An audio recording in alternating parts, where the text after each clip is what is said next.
पिछले एपिसोड में हमने देखा था कि पिंगान जो था ना वो अपने दोस्तों के साथ एक नए शहर के अंदर आया हुआ था। यहाँ पर आने के बाद वो देख पाता है कि यहाँ के जितने भी लोग हैं ना वो सबसे ज्यादा वाटर गॉड की पूजा करते हैं। उसी को वो अपना सब कुछ मानते हैं कि जो होगा वाटर गॉड ही उनके लिए करेगा। और उसके लिए यहाँ पर वो लोग ना एक बच्ची को उसकी बलि देने वाले थे। तो पिंगान और उसके दोस्त मिलकर बीच में आकर बच्ची और उसकी माँ दोनों को बचा लेते हैं। लेकिन इस वजह से जो लोग ये बलि देने वाले थे ना वो लोग भड़क चुके थे कि ये बाहर से आए हुए लोगों की हिम्मत कैसे हुई जो उन्होंने हमारा रिचुअल बर्बाद कर दिया। तो इस वजह से जब पिंगान और उसके दोस्त वगैरह वहां से निकल जाते हैं ना, इस उम्मीद में कि अब सब कुछ ठीक हो गया होगा, तो वो बदमाश लोग जाकर वो बच्ची और उसकी माँ दोनों को मार डालते हैं कि पिंगान ने इनको बचाने की कोशिश करी ना, इनको तो बचना है ही नहीं, इनको मारना ही जाएगा। पिंगान जैसे ये जानता है वो बहुत ज्यादा गुस्सा हो चुका था। जिसके बाद यहाँ से ये एपिसोड शुरू होता है। तो इस एपिसोड की शुरुआत में हम वो ये गवर्नर वी जो था ना उसको देखते हैं। वो एक बंदे के पास आकर खड़ा था। तो वो जो दूसरा सामने वाला बंदा होता है ना, कोई एम्परर वगैरह लग रहा था। तो वो उससे कहने लग जाता है कि देखो तुम जानते हो गवर्नर वी कि इस बार वाटर गॉड की सेरेमनी बस कुछ ही दिन के अंदर शुरू होने वाली है और हर बार जो ये सेरेमनी होती है उसको हम धूमधाम से मनाते हैं। तो इस बार भी सेरेमनी की जिम्मेदारी तुम्हारे ऊपर आई है। मैं उम्मीद करता हूँ कि तुम कुछ भी गड़बड़ होने नहीं दोगे। तो गवर्नर वी कहता है कि आपको तो पता ही है कि कितना बड़ा मैटर हो गया, उन लोगों की जान चली गई। मैं इसी केस के ऊपर ना इन्वेस्टिगेशन कर रहा हूँ कि आखिर उनको मारने वाले थे कौन लोग। तो वो एम्परर कहता है कि देखो इन्वेस्टिगेशन की कोई जरूरत नहीं है क्योंकि मुझे पता है कि वो किलर कौन है, किसने उन लोगों की जान ली। वो यहाँ पर पोस्टर दिखाता है जिसमें पिंगान और उसके सारे दोस्तों के स्केच बने हुए थे। वो कहता है कि यही वो लोग है जिसने उन लोगों को मारा है। यानी कि शायद एम्परर ने इल्जाम लगा दिया कि वो माँ और बेटी मरी थी ना, उसको मारने वाला कोई और नहीं बल्कि पिंगान और उसके दोस्त वगैरह ही है। तो गवर्नर वी ये सुनकर तो पहले यकीन ही नहीं करता कि नहीं ऐसा नहीं हो सकता। मैंने खुद देखा है कि पिंगान और उसके दोस्त वगैरह निकल चुके थे पहले ही, तो अब वो लोग कैसे मार सकते हैं उन लोगों को। लेकिन वो एम्परर कहता है कि देखो ज्यादा कुछ सोचने की जरूरत नहीं है, वैसे भी छोटे मोटे ऐसे केस वगैरह तो आते ही रहते हैं, तो इसको ध्यान ना देते हुए जो हमारे पास सबसे बड़ी प्रॉब्लम है ना उस पर ध्यान देना है। यानी कि सेरेमनी एक बार अच्छे से निकल जाए, उसके बाद जो होगा हम देख लेंगे। तुम भी चाहते हो ना कि जो तुम्हें गवर्नर की पोजीशन मिली है वो बरकरार रहे, इसलिए ज्यादा सवाल जवाब मत करो और आराम से रहो। दो चार लोगों की जान चली ही जाती है तो उससे क्या ही फर्क पड़ जाता है। लेकिन गवर्नर वी को ये बात बिल्कुल भी पसंद नहीं आती। वो बर्दाश्त करने को तैयार ही नहीं कि उन लोगों को मार दिया गया और ऐसे मैं चुपचाप कैसे बैठा रहा हूँ। पर वो भी मजबूर था, कुछ खास वो कर नहीं पाता। दूसरी तरफ हम पिंगान को देखते हैं जो एकदम उदास होकर बाओपिंग के पास आता है और उससे कहने लग जाता है कि बाओपिंग तुम्हारे पास वो स्वॉर्ड है ना जो तुमने आलियांग को दिया था और आलियांग ने तुम्हें वो स्वॉर्ड वापस कर दी थी, तो क्या तुम मुझे वो स्वॉर्ड दोगी। बाओपिंग सोच में पड़ जाती है कि तुम ये स्वॉर्ड क्यों लेना चाहते हो, क्या रात में प्रैक्टिस करोगे। लेकिन पिंगान बताता नहीं कि उसको वो स्वॉर्ड क्यों चाहिए। बाकी के लोग भी हैरान रह चुके थे कि पिंगान को अचानक में हो क्या गया, वो स्वॉर्ड लेकर कहाँ जाने वाला है। किसी को कुछ समझ ही नहीं आ रहा था। जैसे पिंगान वहां पर जा रहा था, वो यंग मास्टर यान जो होता है वो पिंगान से कहना चाहता है कि पिंगान तुम कहाँ जा रहे हो। लेकिन पिंगान उससे कहता है कि देखो मुझे एक बहुत जरूरी काम आ गया, मैं अभी जा रहा हूँ, कुछ टाइम के अंदर वापस आ जाऊंगा। तो मैं तुम्हें जिम्मेदारी देकर जा रहा हूँ कि जितने भी लोग हैं ना सबका ख्याल रखना। तुम समझदार हो तो तुम ये काम आराम से कर लोगे। यंग मास्टर यान कहता है कि पिंगान कुछ गड़बड़ हुई है क्या, तुम मुझे बता क्यों नहीं रहे, ऐसा लग रहा है तुम कुछ छुपा रहे हो और तुम बताना नहीं चाह रहे, कुछ है तो मुझे बताओ ना। लेकिन पिंगान कुछ भी नहीं बताता। वो कहता है कि सब ठीक है, एक छोटा सा काम है जिसको अगर मैं अपने हाथों से करूंगा ना तो ज्यादा बेहतर होगा। तो पिंगान के जाते साथ यंग मास्टर यान उस स्पिरिट से कहता है कि तुम्हारे पास कोई ऐसा तरीका या कोई टेक्निक है जिसकी मदद से पिंगान को प्रोटेक्ट किया जा सकता है। मुझे ऐसा फीलिंग आ रही है ना कि ये बहुत बड़ी गड़बड़ करने जा रहा है या पिंगान किसी मुसीबत में ना पड़ जाए, उसको प्रोटेक्ट करने के लिए कुछ चाहिए होगा। लेकिन उनके पास ऐसा कुछ भी नहीं था जिसकी मदद से वो लोग पिंगान को प्रोटेक्ट कर पाएंगे। और पिंगान जो होता है वो वहां से काफी दूर निकल चुका था। वो उन्हीं बदमाशों को ढूंढ रहा था जिसने माँ बेटी को मारा है। थोड़ी दूर आने के बाद उसको पता चलता है कि वो सारे के सारे बदमाश ना एक होटल के अंदर बैठे हुए और मस्त मजे कर रहे हैं। वहां पर वो लोग आपस में बातें कर रहे थे कि हमारे ऊपर तो वाटर गॉड का हाथ है, हम जो भी करेंगे ना, हमारे रास्ते जो भी परेशानियां होंगी सबको वाटर गॉड हैंडल कर लेगा, तो हमें किसी चीज से भी घबराने की जरूरत नहीं है, देखते कि हमारा कोई क्या ही बिगाड़ सकता है। तभी वहां पर एक धमाकेदार एंट्री मारते हुए ना पिंगान पहुंच चुका था। पहली बार पिंगान की आंखों में खून टपक रहा, इतना ज्यादा वो गुस्से में आता ना जिसके गुस्से का हिसाब नहीं था। वो लोग पिंगान को देखकर कहने लग जाते कि आ गए तुम, तुम्हारा ही इंतजार था, हमें लगा ही था कि तुम हमें ढूंढते हुए जरूर आओगे। हम वही सोच रहे थे कि किस तरह से आज ना तुम्हारे साथ डील किया जाए, यानी किस तरह से तुम्हें टपकाया जाए। पिंगान उससे सिर्फ इतना सवाल करता है कि मुझे सिर्फ हाँ या ना में जवाब दे कि उस माँ और बेटी को मारने वाले क्या तुम लोग थे, बस हाँ या ना बोलना। तो वो लोग कहते कि अरे ना बोलने की जरूरत ही क्या, हाँ बिंदास हम बोलते कि हमने उनको मारा है, वैसे भी कुछ अचकाने बचकानों को मार दिए तो क्या ही फर्क पड़ जाएगा, कोई औकात है क्या उन लोगों की हमारे सामने, ऐसे ही मार दिया मजे के लिए। तो अगर मैं कोई याद नहीं दिलाया होता ना तो मैं भूल भी गया होता कि मैंने उन लोगों को मारा हुआ, इतनी कम औकात थी उनकी। पिंगान कहता है कि आखिर क्यों किया तुम लोगों ने ऐसा, क्या तुम लोगों की नजर में जान की कोई वैल्यू ही नहीं है, किसी को मार देना तुम लोगों को इतना आसान लगता है। तो ये सुनकर वो बंदे कहते हैं कि लगता है ना ये हीरो बनकर आया हुआ यहाँ पर, अभी इसकी हवा निकालते हैं और बनाते हैं इसको जीरो। वो सभी एक साथ तैयार हो जाते हैं पिंगान की जान लेने के लिए। लेकिन पिंगान यहाँ पर इतना गुस्से में आता जिसका हिसाब नहीं था। वो बाओपिंग की स्वॉर्ड लिए हुए एक के बाद एक करते हुए सभी के ऊपर अटैक करने लग जाता है। वो इतना मारता है सभी को कि शुरुआत में तो ढंग से उसको स्वॉर्ड चलाने की भी जरूरत नहीं ऊपर थी, उसके हाथी काफी थे सभी की वाट लगाने के लिए। वो हाथी से ऐसा मारा था कि सामने वाले बंदे उसका एक बाल तक भागा नहीं कर पाते। क्या कमाल का एक्शन दिखाता है। बड़े दिन बाद हमने पिंगान को एक्शन में देखा और वो सच में बहुत गुस्से में ये फाइट कर रहा था। किसी के हाथ, किसी के पैर, सब कुछ को तोड़ ताड़ देता। आज पहली बार पिंगान इतना गुस्से में हमको दिखाई दिया था। इससे पहले कभी वो गुस्से में नहीं रहता था।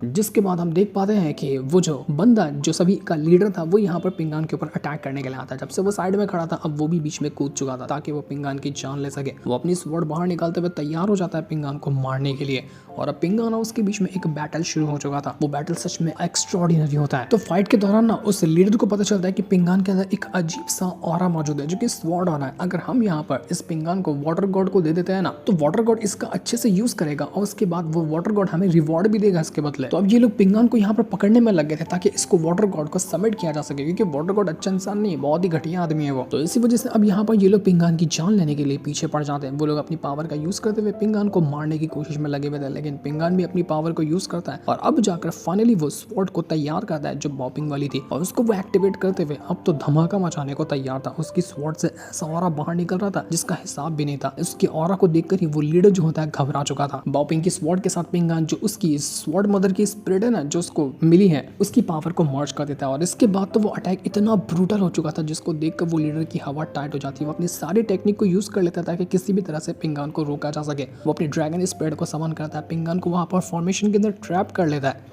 पर फिर भी पिंगान टस से मस नहीं हुआ था। वो बिल्कुल बिंदास वहां पर खड़ा हुआ था और एक ही जैसा अटैक देकर क्या मारता है कि वो जो स्पिरिट थी उस लीडर की वो वहां पर डिस्ट्रॉय हो जाती है। स्पिरिट ही गायब हो गई थी। वो लीडर यकीन नहीं कर पाता कि नहीं मैं नहीं मानता ये बंदा इतना स्ट्रॉन्ग कैसे हो गया। आखिर इसने किया तो किया क्या। पिंगान जैसे ही अटैक देकर मारता ना पूरा होटल ही एक अटैक के अंदर टूट गया था, पूरा डिस्ट्रॉय करके तहस नहस कर देता है पिंगान। सबको समझ आ चुका था कि पिंगान नॉर्मल इंसान नहीं, वो एक स्वॉर्ड इमॉर्टल है। उसके पास इतनी ब्रूटल स्वॉर्ड एनर्जी है ना जिसका हिसाब नहीं लगाया जा सकता। वो लीडर जो होता है वो पिंगान से कहता है कि देखो मुझसे गलती हो गई, मुझे नहीं पता था कि तुम एक स्वॉर्ड इमॉर्टल निकलोगे, मैं अपनी गलती के लिए माफी मांगता हूँ। जिंदगी में तुम्हें कभी अपनी शक्ल नहीं दिखाऊंगा, प्लीज आज मेरी जान बख्श दो। तुम जानता हूँ कि माँ बेटी को मार के मैंने बहुत बड़ी गलती की, उसके लिए तुमसे माफी मांगने को तैयार हो, सबसे माफी मांगने को तैयार हो, लेकिन बस मेरी जान बख्श दो। पिंगान कहता है कि ऐसे कैसे बख्श दूं, तुझे पता चलना चाहिए ना कि मरने के टाइम कैसी फीलिंग आती है। बहुत लोगों को अब तक तूने मारा होगा, आज तुझे भी वो फील करवाता हूँ मैं। तो वो लीडर कहने लग जाते कि देख तू गलती कर रहा है, अगर तूने मुझे मारा ना तो तू बहुत बुरा फंसेगा। मैं लियू सेक्ट से आता हूँ और वो लोग तुझे छोड़ेंगे नहीं, यहाँ तक कि वाटर गॉड भी तेरे पीछे पड़ जाएगा। मुझे मारा तो अपने पैर पे कुल्हाड़ी मारेगा तू। मैं जानता हूँ कि तुझे तेरी जान की फिक्र नहीं होगी, लेकिन तू उन बच्चों की तो फिक्र करता है ना जो तेरे दोस्त वगैरह हैं। अगर मैं मरा ना तो तू भी मरेगा, तेरे दोस्त वगैरह सब मरेंगे, वो सारे बच्चे मरने वाले हैं। मैं तुझसे वादा करता हूँ कि अगर तूने मेरी जान बख्श दी ना मैं तुम सबको यहाँ से लेकर जाऊंगा, तुम्हारे ऊपर कोई खतरा नहीं होगा, उसकी गारंटी मैं लेता हूँ। इसलिए प्लीज प्लीज कह रहा हूँ यहाँ पे तेरे सामने, प्लीज मुझे मत मार। वो तो अपनी जान की भीख मांगने लग गया था पिंगान के सामने और ऐसा जब पिंगान खड़ा था तो किसी की भी देखकर हवा टाइट हो जाएगी। लेकिन पिंगान कहता है कि अगर मैंने तुझे छोड़ दिया ना तो तेरी वजह से और भी कई लोगों की जान जाएगी, जो कि मुझसे गवारा नहीं है क्योंकि तू बहुत घटिया आदमी है।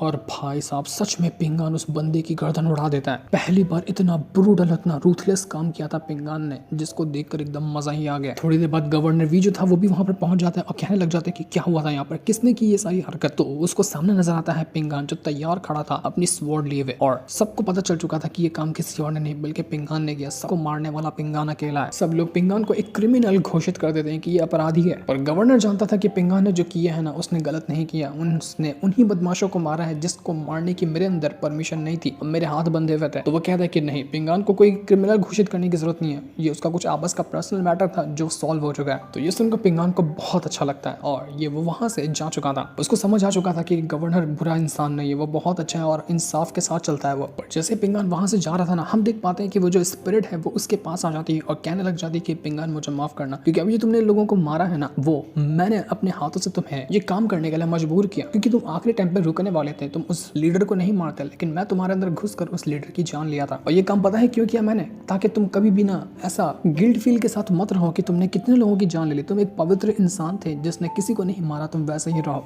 तुम बस ये सोचना कि तुमने जितने भी लोगों को मारा है ना अपने होश में नहीं मारा है, इसीलिए मैंने तुम्हें पजेस किया ताकि तुम्हारे जरिए उनको मार सकूं। इसी वजह से पिंगान कहता है कि यार सच में मुझे तो लगा कि मैंने इससे थोड़ी बहुत फाइट की लेकिन किसी की जान नहीं ली, लेकिन लेकिन इतने लोगों को मरा हुआ देखकर मैं खुद शॉक्ड हो गया था। अब मुझे इसका रीजन पता चला कि वो तो तुमने किया था, क्योंकि मैं वैसा इंसान हो ही नहीं कि मुझे इतना जल्दी इतना ज्यादा गुस्सा आ जाए। मैं किसी को मार सकता हूँ लेकिन इतना ब्रूटल तरीके से मारना ये मैं नहीं कर पाता, लेकिन अब मुझे वैसा बनना पड़ेगा क्योंकि मैं जानता हूँ कि आगे का सफर इससे भी ज्यादा मुश्किलों भरा हो सकता है। तो मुझे उतना रूथलेस बनना ही पड़ेगा। अगर मैं वैसा काबिल नहीं बन पाया तो आलिया को क्या जवाब दूंगा, मिस्टर किन को क्या जवाब दूंगा, जो उन दोनों ने मुझ पर भरोसा दिखाया कि मैं आगे चलकर स्ट्रांग बनने वाला हूँ।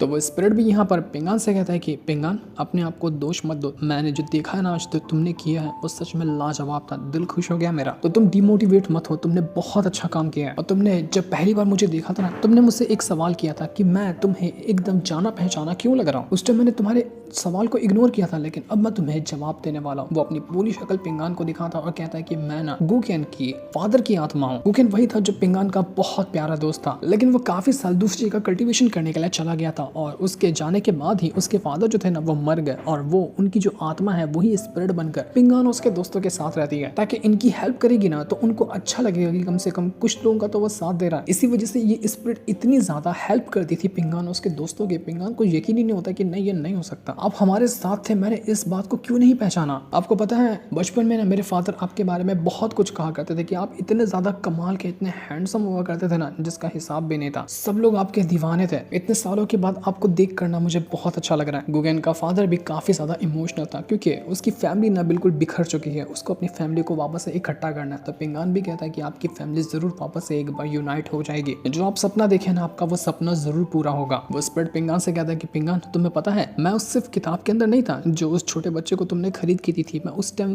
पहले से भी मैं तुम्हारे और तुम्हारे सभी दोस्तों के ऊपर नजर रख रहा था। वो किताब मिलना, उसके अंदर से मेरा बाहर निकलना सिर्फ एक जरिया था। मैं तब से तुम्हें देखता हुआ आ रहा हूँ जब तुम गुगेन जो मेरा बच्चा है ना उसके साथ रहा करते थे। दोनों की जो तुम दोनों की दोस्ती थी ना वो बहुत प्यारी थी। मैं नहीं जानता कि मैं तुम्हारा किस तरह से शुक्रिया करूं जो तुमने गुगेन का ख्याल रखा उसके लिए। मेरी तो जिंदगी बाकी नहीं है, मेरी आत्मा ही बची है, लेकिन अगर तुम्हें इसकी भी चाहिए होगी ना जरूरत तो मुझे बेफिक्र बताना, मैं अपनी आत्मा भी तुम्हारे लिए कुर्बान करने को तैयार हूँ। लेकिन पिंगान, अब मुझे तुम्हें बताना है कि मैं सिर्फ एक स्पिरिट हूँ और मेरी स्पिरिट के अंदर इतनी ताकत नहीं बची है कि मैं तुम्हारे इस पूरे के पूरे सफर में तुम्हारा साथ दे पाऊँ, क्योंकि मेरी भी लिमिट है जो कभी ना कभी खत्म हो जाएगी। इसलिए शायद मुझे कुछ टाइम के अंदर अब गायब होना पड़ेगा या खत्म हो जाऊंगा मैं। मुझे बहुत बुरा लग रहा है कि अगर मेरे जाने के बाद तुम्हारे लोगों के ऊपर कोई मुसीबत आई ना तो मुझे बिल्कुल अच्छा नहीं लगेगा, पर उम्मीद करता हूँ कि कोई ना कोई तरीका वापस से हम निकालेंगे और वापस से हम एक दोनों से मिलेंगे। मेरी शुभकामनाएं तुम्हारे साथ है पिंगान। तुम जिस सफर पे निकले हो ना उस सफर को जरूर पूरा करोगे और एकदम काबिल बन के दिखाओगे, जितना के लोगों ने तुमसे उम्मीद लगाई है उससे भी ज्यादा। इतना कहते कहते ही वो वहां से गायब हो जाता है। पिंगान एकदम इमोशनल हो चुका था, उसके आंसू नहीं रुक रहे थे। इतना उसको अच्छा और इतना इमोशनल फील होता है जिसका कोई हिसाब नहीं था। जाते जाते वो जो स्पिरिट होती है वो उस यंग मास्टर से भी मिलता है जो कि पिंगान को हमेशा परेशान करता रहता है। वो उससे कहता है कि देखो, मैं नहीं जानता कि तुम्हारा मकसद क्या है यहाँ पर आने का, लेकिन उम्मीद करता हूँ कि तुम पिंगान का साथ दोगे, उसके ऊपर कोई मुसीबत आती है तो तुम उसकी हेल्प करोगे। तो यंग मास्टर कहता है कि तुम बहुत ज्यादा हाईली सोच रहे हो पिंगान के बारे में कि वो इतना कुछ उखाड़ लेगा, लेकिन वो कुछ उखाड़ नहीं पाएगा क्योंकि तुम नहीं जानते कि मैं जो असली वाला हूँ, यानी कि तुम मुझे देख रहे हो ना, मैं खुद एक क्लोन हूँ। इसके बारे में पिंगान खुद बहुत अच्छे से जानता है और जितने भी मेरे वर्जन है ना सारे के सारे पिंगान के ही पीछे पड़े हैं उसका इनहेरिटेंस लेने के लिए।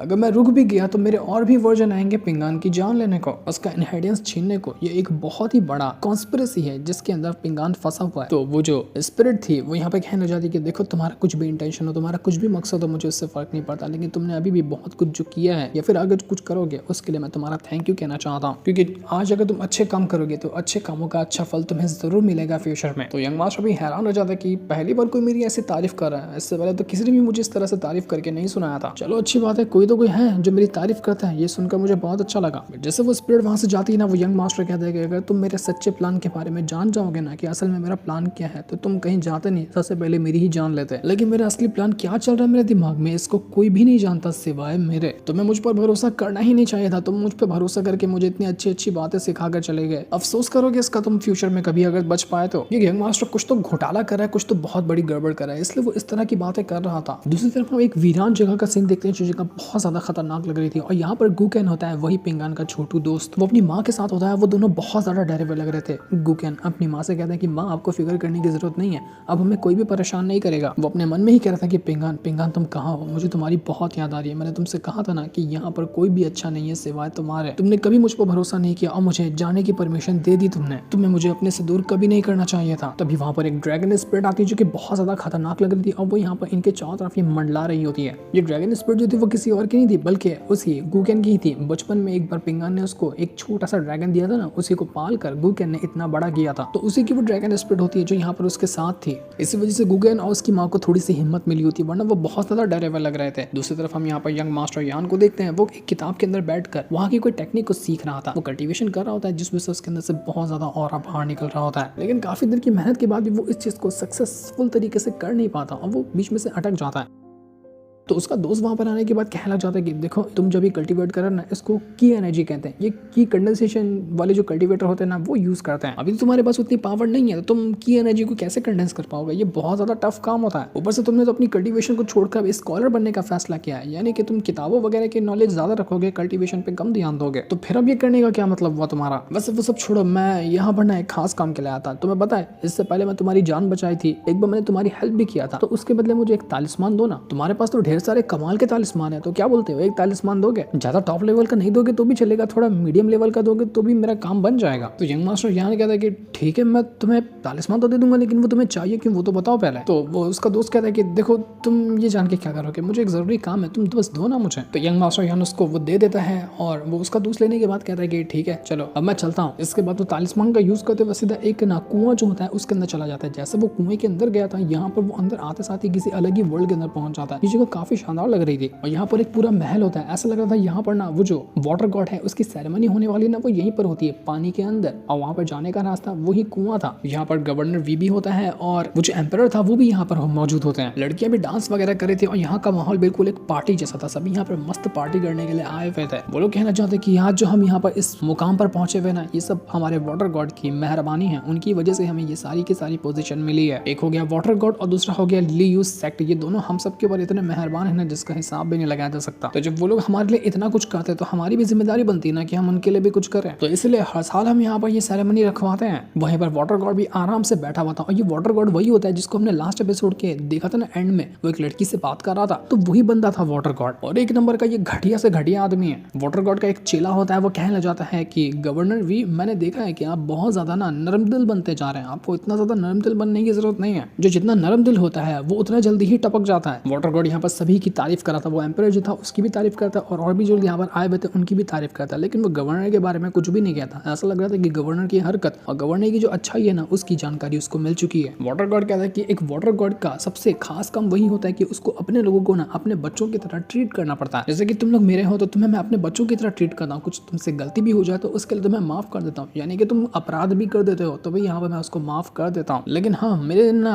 कान में भी एक खबर घूम रही है कि यहाँ पर किसी ने किसी को मार डाला है, लेकिन अभी तक उसको इंसाफ नहीं मिला। क्या ये बात सच है? तो गवर्नर जो था वो कहता है कि यार वाटर गॉड आपको टेंशन लेने की जरूरत नहीं है। माँ बेटी को एक ग्रुप है दोस्तों का, उन लोगों ने मार दिया था, उसमें पिंगान नाम का एक बंदा भी शामिल है। वो लोग ज्यादा दूर नहीं गएंगे, हम लोग उसके पीछे बंदों को लगा चुके हैं, वो मिलकर पिंगान और उसके दोस्तों को मार डालेंगे, उसकी फिक्र मत कीजिए आप। ऊपर से लियो सेक्ट जो है वो भी उनके पीछे पड़ा हुआ, तो कोई भी टेंशन वाली बात नहीं है, आप बेफिक्र आराम से मौज मस्ती करिए। तो वाटर गॉड भी कहता है कि आप जैसे एम्परर हमारे साथ हो तो मेरी तो टेंशन वैसे ही आधी कम हो जाती है, इसलिए तो मैं आपके ऊपर इतना ज्यादा भरोसा करता हूँ और आपको जो चाहिए होता है वो सब आपको देता हूँ। बातें सुनकर वाटर गॉड भी खुश, गवर्नर भी खुश, सारे के सारे बदमाश खुश में खुश। तभी वहां पर वो यंग मास्टर भी आकर पहुंच जाता है, जो भी यंग मास्टर यान से ना वो तालिस्मान लेकर आया हुआ था। और जैसे यहाँ पर देखता है वाटर गॉड उसको, तो वो देखकर हैरान रह चुका था कि अरे फिफ्थ रेल्म का कल्टीवेटर ये यहाँ पर क्या कर रहा है, आखिर इसको यहाँ पर आने की परमिशन किसने दी? वो यंग मास्टर कहता है कि बिना मेरे को बुलाए पार्टी चल रही थी तो मैं आऊँ कैसे नहीं। वाटर गॉड समझ चुका था कि ये जो यंग मास्टर आया ना, यहाँ पर कुछ ना कुछ गड़बड़ करने के लिए आया हुआ है। वो अपने साथियों से कहते हैं कि जाओ और इस यंग मास्टर को खत्म कर दो। तो वो सारे के सारे उसके चेले चपाटे कहते हैं यंग मास्टर से कि तू है कौन, तुझे अपनी जिंदगी से मन भर चुका है क्या, तू आया कैसे यहाँ पर, तुझे रास्ता किसने बताया यहाँ तक पहुंचने का? सारे बदमाश कहना चाहते कि यार एक मेहमान आया ना हमारे पास, तो इसको मेहमानों की तरह स्वागत करते हैं ना, जरा इसको खा पी लेते हैं, देखते हैं कि इसका टेस्ट कैसा है। मैंने सुना है बाहर के मेहमानों का टेस्ट ज्यादा कमाल का होता है, और पहले दारू पीते हैं उसके बाद तुम्हें पियेंगे हम लोग। लेकिन वो यंग मास्टर कहते हैं कि अबे चल रहे निकल यहाँ से। तो ये सुनते साथ ही वो सारे बदमाश कहते हैं कि तेरी हिम्मत कैसे हुई जो तूने रिफ्यूज किया हमारे ऑफर को, हम तेरे साथ शराब पीना चाह रहे थे ना, तूने रिजेक्ट करने की कोशिश कैसे की? वो लोग उस यंग मास्टर के ऊपर अटैक करने की कोशिश करते हैं, लेकिन उसके ऊपर कोई अटैक का असर होता ही नहीं, वो बिंदास वहां पर खड़ा था। वो कहते हैं कि ठीक है, अटैक उतना नल्ले जैसा भी नहीं था, थोड़ा ठीक ठाक ही था, गरम अटैक था, अब बाकी दूसरा अटैक करके दिखाओ। तो अब सारे के सारे बदमाश ना सीधा चले जाते हैं यंग मास्टर के साथ फाइट करने के लिए। यंग मास्टर का यहाँ पर आने का मकसद क्या था वो तो वो बताता नहीं है, लेकिन जब यहाँ पर आया है ना तो कोई सही काम के लिए तो नहीं आया होगा, वो एक नंबर का घटिया आदमी है यंग मास्टर, तो उसकी भी कुछ अलग ही प्लान चल रहे होंगे।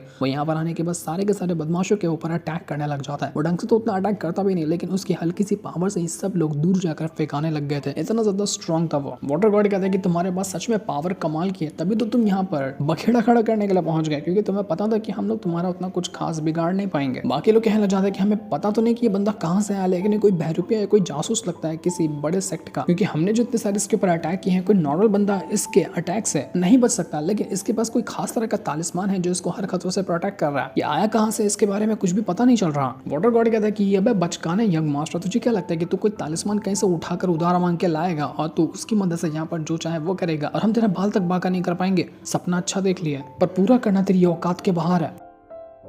अब तो यहाँ पर वाटर गॉड अपनी पूरी आर्मी को लाकर खड़ा कर देता है कि अब मैं देखता हूँ कि यंग मास्टर बचता तो बचता कैसे। यहाँ पर सारे के सारे लोग आकर इकट्ठा हो चुके थे जो उस यंग मास्टर की जान लेने को तैयार थे, लेकिन यंग मास्टर बिंदास वहाँ पर खड़ा था। वो यहाँ पर सबकी वार्ड लगाने के लिए ही पहुंचा हुआ था, लेकिन वो लगाना क्यों चाहता है वो अब जाकर कहना शुरू करता है। वो कहता है कि अरे अरे यार, झगड़ा करने से पहले मेरी पूरी बात तो सुन लो कि मैं कहना क्या चाहता हूँ। वो कहता है कि देखो वाटर गॉड या फिर कोई भी यहाँ पे जो गॉड बनता है ना, वो ऐसा होना चाहिए जिसको हेवन और अर्थ की जानकारी हो, अच्छे बुरे की जानकारी हो, उसको सब कुछ आता हो, उसको अच्छी टेक्निक आती हो, उसको अच्छे तालिस्मान यूज करने आते हो, सब कुछ की अच्छी जानकारी हो उसके पास। और ऐसा बंदा तुम्हें कहीं और नजर आ रहा है क्या मेरे अलावा? तो यहाँ पर किसी और को गॉड क्यों बनाना, मुझे ही बना डालो ना। तो ये सुनकर तो पूरे महल के अंदर हंसी गूंज जाती है। सब लोग यहाँ पर मजाक उड़ाने लग गए थे उस यंग मास्टर का कि अरे देखो देखो, बाहर से उठकर आया हुआ बड़ा कह रहा है कि ये यहाँ का गॉड बनेगा। ये बच्चा किसका है, कहाँ से भटकता हुआ पहुंच गया, इसको कोई अकल भी है क्या कि कहाँ पे क्या बोलना चाहिए, अपने मन से बड़बड़ाया जा रहा है। तो यंग मास्टर कहता है कि देखो जो मुझे कहना था मैंने वो कह दिया, अब उसको मानना ना मानना वो तुम्हारी मर्जी है। अगर नहीं मानोगे तो मुझे मेरे तरीके पता है कि कैसे तुम लोगों को सबक सिखाना है। मैं अब तुम्हें सिखाऊंगा कि असल में एक गॉड होता क्या है, उसको किस तरह से अपना राज्य चलाना चाहिए। तुम लोग के जैसा नहीं, अब मुझसे सीख लेने के लिए तुम लोग तैयार हो जाओ। वाटर गॉड तेरा तो गेम बजने वाला है, अभी मैं तेरे को ऐसा सबक सिखाऊंगा ना जिसके बारे में तूने कभी सोचा भी नहीं होगा। वाटर गॉड का दिमाग खराब हो जाता है कि तेरी हिम्मत कैसे हुई, मेरे ही महल के अंदर आकर मुझे ही धमकी दे रहा है कि मेरी जगह ले लेगा तू और मुझे सबक सिखाएगा। लेकिन यंग मास्टर तो बिल्कुल सीरियस है, वो तुरंत ही महल का गेट ही बंद कर देता है कि किसी को यहाँ से जाने नहीं दूंगा, अकेला मैं खड़ा हूं ना, तुम सबको धूल चटाने को तैयार हो, आ जाओ फिर भीड़ लेते हैं, साबित हो जाएगा कि कौन ज्यादा स्ट्रॉन्ग है। वो पूरा महल अपने ऑरा की मदद से ही डिस्ट्रॉय करने लग जाता है। सब लोगों को यहाँ पर वो वाट लगा चुका था। लोग उसकी पावर को देखकर हैरान रह जाते हैं कि हमें तो लग रहा था कि इसे 5th रैंक का कल्टीवेटर है, लेकिन इसका ऑरा देखकर ऐसा लग रहा है कि ये 10th या 11th रैंक का कल्टीवेटर होगा। ये इतना ज्यादा स्ट्रॉन्ग कैसे हो गया? यंग मास्टर कहता है कि जितने भी लोग यहाँ पे मौजूद है ना, सब मेरे सामने बच्चे हैं और दिखाता हूँ आज की असल में स्ट्रॉन्ग किसको कहते हैं। लगता है कि ये सभी की वाट लगा कर रहेगा, जिससे इनको दिखाते साथ ही ये वाला एपिसोड यहीं पर एंड हो जाता है। Thanks for watching.